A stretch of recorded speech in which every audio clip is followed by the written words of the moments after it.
Hello guys, welcome back again. I hope all of you are doing well and also preparing for your exams. इस video में मैं बात करने वाला हूँ बोवल हाइपोथेसिस प्रोटोप्लाज्म का एक छोटा सा टॉपिक है। नीट वाले स्टूडेंट के लिए भी इम्पोर्टेंट है। अगर आप कोई से भी दूसरे एग्जाम की तैयारी कर रहे हैं तो उसके लिए भी ये इम्पोर्टेंट टॉपिक है। ठीक है, तो सबसे पहले बोवल हाइपोथेसिस को समझने से पहले आपको पता होना चाहिए कि एंटीकोडन क्या होता है और कोडन क्या होता है। ठीक है, तो उसका बेसिक जानकारी मैं आपको यहाँ पे आपको दे देता हूँ। आपको ध्यान देना है। देखिए, हमारे पास में 3 प्रकार के आरएनए पाए जाते हैं। We have 3 type of RNA. First one is tRNA, rRNA and mRNA. ठीक है, ये आपको पता होंगे। उसके बाद में आपको ध्यान रखना है कि जैसे मान लीजिए ये आपके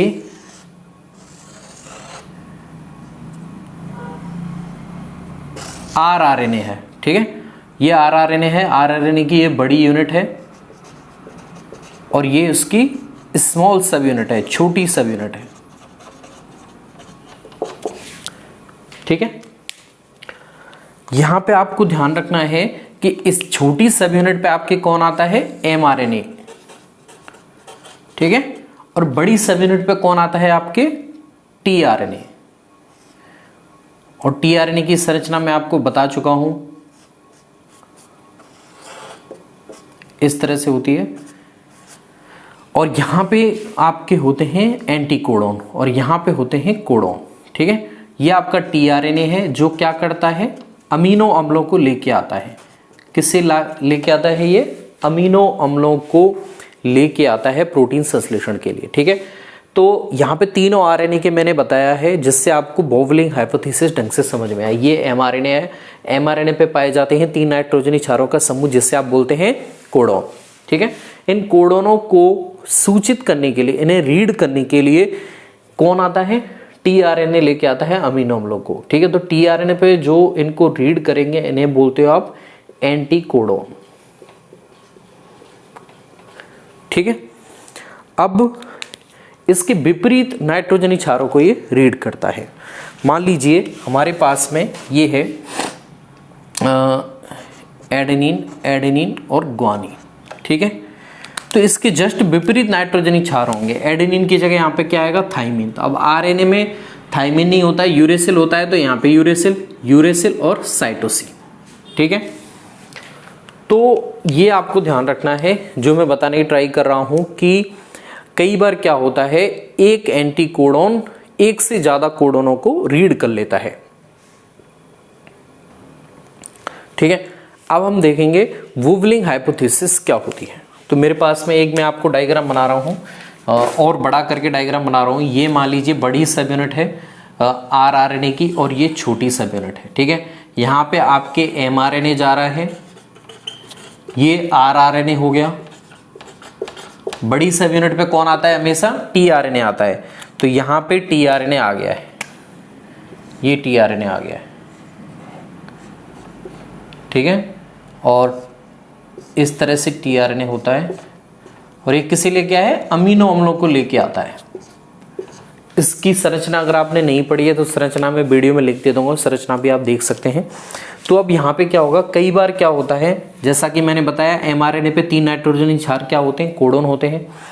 और ये एंटीकोडन इसे रीड करता है और इसके हिसाब से वो प्रोटीन संश्लेषित करेगा। यहाँ की जो सूचना है वो अमीनो अम्लों तक पहुंचा दी जाती है। और प्रोटीन में अमीनो अम्लों के क्रम को निर्धारित करने का काम कौन करता है, आपके कोडन करते हैं। ठीक है, अब यहाँ पे क्या होगा, कई बार क्या होता है, एक एंटीकोडन एक से ज्यादा कोडनों की पहचान कर लेता है। जैसे मान लीजिए यू और एक एंटीकोडन होता है यू और सी। ठीक है, ये होता है आपके फिनाइल एलेनिन।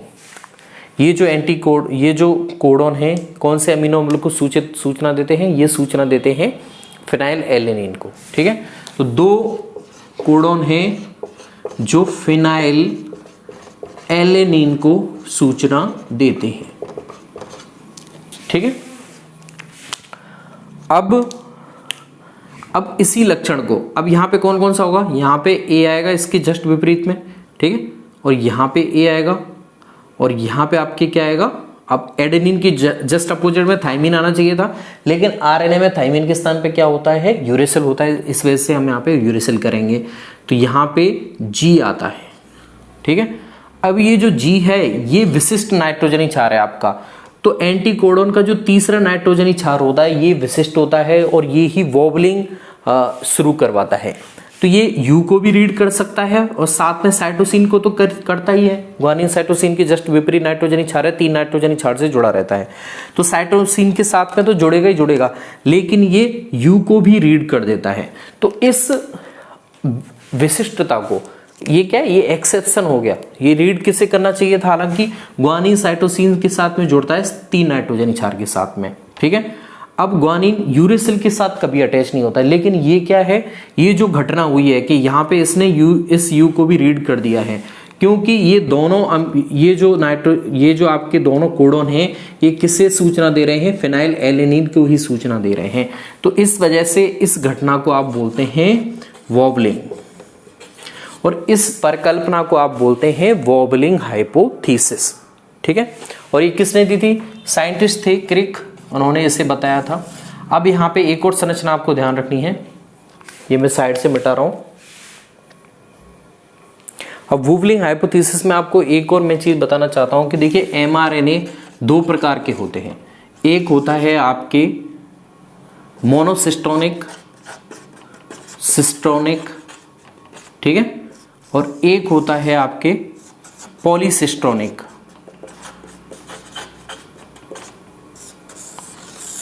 ठीक है, तो मोनोसिस्टोनिक क्या है, मोनोसिस्टोनिक की विशेषता ये होती है कि ये एक ऐसा एमआरएनए है जिसमें केवल एक पॉलीपेप्टाइड चेन बनाने की क्या होती है, सूचना होती है।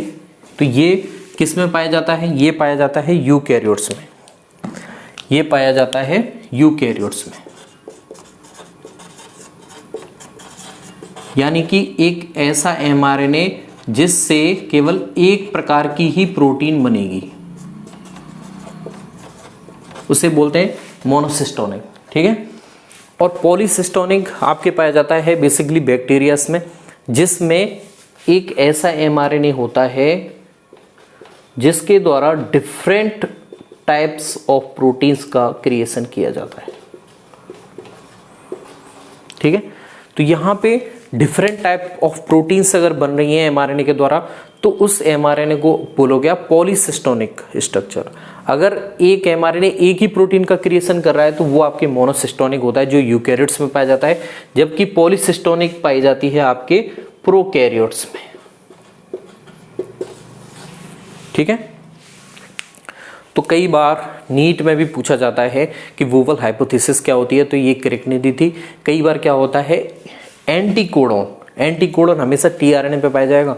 एंटीकोडॉन एक ही कोडॉन को पहचान करता है, लेकिन कई बार अपवाद स्वरूप इसका जो तीसरा नाइट्रोजनी क्षार है वो विशिष्ट होता है, और ये एक से ज्यादा नाइट्रोजनी क्षार को भी कई बार रीड कर लेता है। इस एक्सेप्शन को, इस परिकल्पना को आप बोलते हैं वॉबलिंग, ठीक है। क्रिक नाम के साइंटिस्ट ने दी थी।